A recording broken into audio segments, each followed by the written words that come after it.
I'm Core Bishop Don Sawyer, pastor of Our Lady's Maronite Parish, and I want to share a few thoughts with you today. People tell me, and we're experiencing the craziness in our society.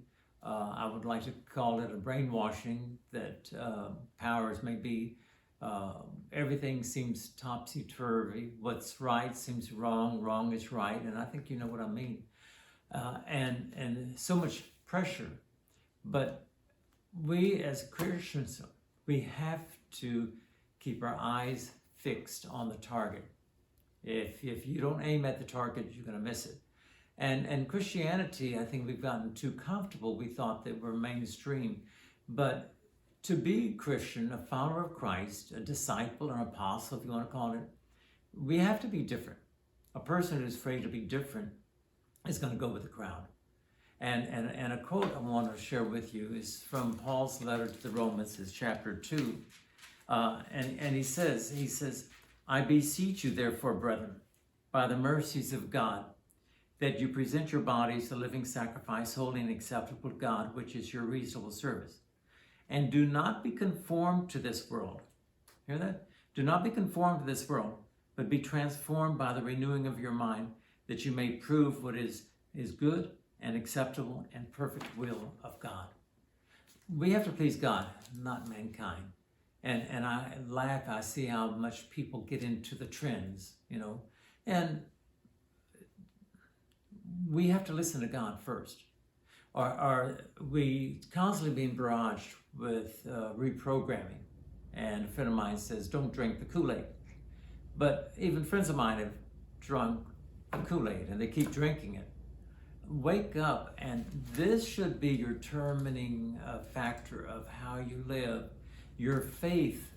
And I know some people, they don't even have TVs in their house, and I think it's great, And programming, would you like to have just a weird stranger sitting in your house talking to your kids?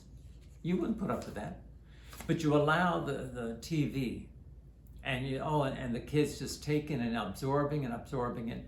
And then when a child is in the high school, I forgot how much, have lay here in a year, 11,000 hours of watching TV, being in the classroom. Religious education is minuscule. Your values you have to teach at home. Cut the TV off, cut the racket, and put classical music on, enculturate that in them.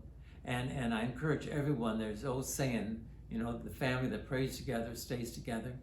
You have to pray. And Jesus says, you cannot serve God and man. A man cannot serve two masters. He's going to love one and hate the other. So many people being misled. And they're going off. They want a trend. They want to please people. They want to look cool. They want to have tattoos. They want to have body piercings. They want this, and they have the latest fashions. That's passing. And what's the next trend come up? And people are going to change and go to that trend. You have to have guts to be a Christian and not following a crowd, not being a follower, but you have to be a leader. And what is right is still right. People say, well, it's all subjective. So what's good for you is good, made good for you, not for me. And what is my faith, it's good, but it's not good for another. That's nonsense. 2 and 2, what do they add up to? 5, 3. And we could say, well, it's relative. For me, it's 8, Are we people here say, well, I'm a woman now. Call me, from Bill, call me Naomi. And I'm a woman. Well, if I tell you that I'm George Washington, if I'm going to tell you I'm President of the United States, you're going to start saluting me? It's not. It's ridiculous. What is true, and this is what Pilate asked Jesus, but what is truth? Truth is God. And the same truth existed before creation that he created, after creation, and our eyes have to be on Christ. You remember Peter? Peter wanted to walk on the water, and Jesus was outside the boat walking around. He said, well, come on. Peter was able to walk on water. We are able to walk on water if we just keep our eyes on Jesus. And you remember Peter started sinking when his focus was not on Jesus, but is on himself looking at his feet. So friends, dare to be different. Be unique.